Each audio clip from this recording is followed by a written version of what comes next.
안녕하세요, 이서블입니다. 오늘은 조용한 퇴사 얘기를 좀 해보려고 해요. quiet quitting. 미국에서 나는 주어진 시간 외에 더 이상 일을 하지 않겠다. 이게 무슨 얘기냐면 나는 당장의 월급은 필요하니까 회사를 다니지만 뭔가 되게 에너지를 써갖고 일을 하기 싫어, 이런 뜻이에요. 이게 어디서는 동작을 할 수 있냐면 제조업 근로자분들 계실 거예요. 내가 이 라인에 서서 오늘 내가 나사를 1초마다 하나씩 조이는 사람이야. 그러면 이 사람이 그 다음에 머리를 쓰고 뭐 할 게 더 있나요? 없어. 콰이어트 퀴팅이 적용이 되죠. 괜찮다고 생각합니다. 근데 제 방송을 보고 계시는 분들은 다 오피스 워커예요. 회사가 당신한테 원하는 건 당신의 시간을 왜 샀냐면 당신의 머리를 산 거예요. 이 콰이어트 퀴팅이 여기서 반하는 거죠. 근데 이제 이 일을 생산성이라는 측면에서 보면 어떤 문제가 생기냐면 나 오늘 이 일을 처음 해.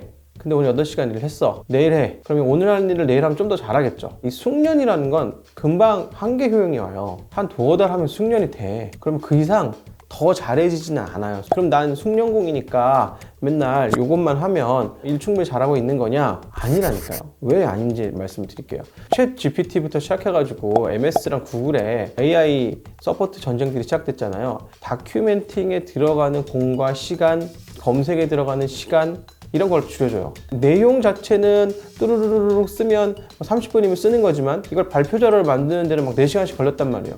근데 이제 이런 거 자동으로 다 해준단 말이야. 그러면 저숙련 노동자는 누구랑 싸워야 되냐면 AI랑 싸워야 될 정도로 힘들어요. 자, AI한테 진다는 게 얼마나 잔혹한 뜻이냐면 자동화된 기계만도 못해서 생산성이 떨어져서 자리가 없어, 미안하다, 이런 얘기예요. 잠도 안 자. 별로 비싸지도 않아. 그러면 생산성이 나와야 우리가 혹은 당신이 돈을 더 잘 벌 수 있어. 이 콰이어트 퀴팅의 개념에 이런 게 있어요. 머니 파이프라인을 여러 개 만들어가지고 우리가 경제적 자유를 이뤄야 된대. 저는 이거 개소리라고 보는데, 머니 파이프라인을 저숙련 노동자가 만들 수 있는 방법은 내 시간을 졸라 우려 쓰는 방법밖에 없어. 그러니까 낮에는 회사 갔다가 새벽에 신문 배달하고 밤에는 대리운전 뛰고 뭐 이렇게 하는 것밖에 없다니까? 결과적으로 전체 소득이 줄어든다고 생각합니다. 정상적인 회사에 다니고 있으면 당신의 생산성과 업무 개선의 성과가 올라가면서 급여가 올라가는 태클을 타게 되고, 이게 내 경쟁자의 평균보다 10%쯤 올라가기 시작하는 순간 급여는 굉장히 많이 뛰기 시작해요. 안정감, 신뢰성, 퍼포먼스를 다 갖게 된 거야. 이 순간이 일을 조금 하면 안 옵니다. 일종의 기술 발전으로 보면 특이점 같은 거예요. 시속 100km가 자동차로 갈 수 있는 꿈의 속도였다고 하면 어느 순간 100km를 당연하게 가게 되는 퍼포먼스를 장착하게 되는 거죠. 이 순간을 넘어가야 당신의 퍼포먼스와 이 급여 곡선도 쭉 올라가기 시작해요. 스타트업이 아니더라도 대기업 가도 S급 인재를 따로 골라내서 인사팀이 열심히 관리해요. 제 S급이 아니야, 이런 거. 이 일을 잘해서 어떤 특이점에 이르는 이 순간이 오려면 자, 어때야 될까요? 타고나게 똑똑해서 IQ가 높아서 그런 소수의 애들은 있는데 제외해놓고 나면 투입 양이 많아야 이게 정제돼서 퀀티티가 퀄리티로 올라와요. 그러니까 조용한 퇴사라는 작전을 쓰면 양이 절대 답보되지 않잖아요. 그러니까 질이 안 생겨. 그럼 나는 받은 만큼만 일하는데 그거 맞지. 근데 이런 국가가 있어요. 우리는 3만 유로를 받고 입사를 해. 그러면 이렇게 생각하잖아요. 우리는 25살 때 3만 유로 받았으니까 30년이 지나면 지금보다는 훨씬 더 많이 받을 걸로 예상을 하잖아요. 얘네 물가 상승률이 1에서 2% 되거든요.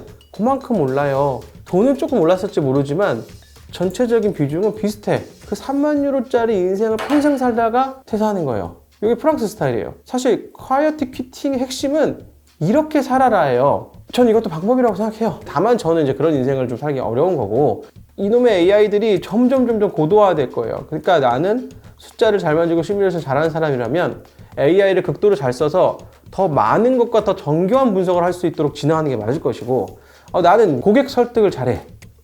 그럼 굉장히 중요한 재능이라니까요. AI를 잘 다루면서 단순한 AI의 내 자리를 뺏기지 않을 정도로 업무 수준이 올라가야 된다는 거예요. 우리가 AI보다 잘하는 건 뭐가 있어요? 머리를 굴리는 것밖에 없어요. 수십 년 뒤에는 제가 한 영상에 또 이제는 AI가 창조도 합니다, 뭐 이럴지도 모르겠는데 그건 나중에 보고, 우리는 그런 식으로 크리에이티브, 여기서 크리에이티브라는 게 꼭 뭐 그림 그리고 음악을 하라는 게 아니에요. 업무도 어제 1시간 걸리던 걸 없애버리려면 어떻게 해야 될까? 그럼 우리 생각을 해야 될 거 아니에요.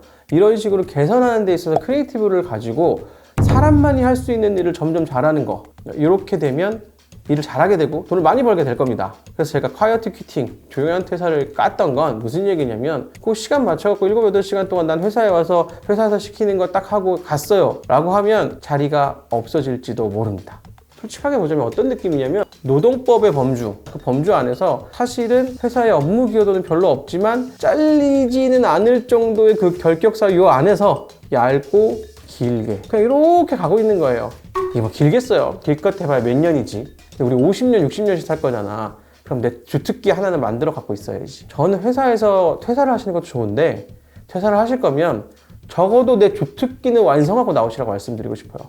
회사에서 더 큰 자원과 동료들이 있을 때 내가 어떤 동료랑 일할 때 내 퍼포먼스가 올라가는지 내가 뭘 잘하는지는 깨닫고 나와야 파이프라인 여러 개가 필요한 게 아니라 튼튼하고 좋은 파이프라인 하나만 있으면 됩니다. 내가 업무적 창조성을 발휘하든지 아니면 개선점을 만드는 그런 창조적을 발휘해서 내가 나의 힘으로 가져가야 된다. 오늘 조용한 퇴사를 한번 비판을 해봤는데 주 몇 시간, 50 몇 시간을 권하는 거냐?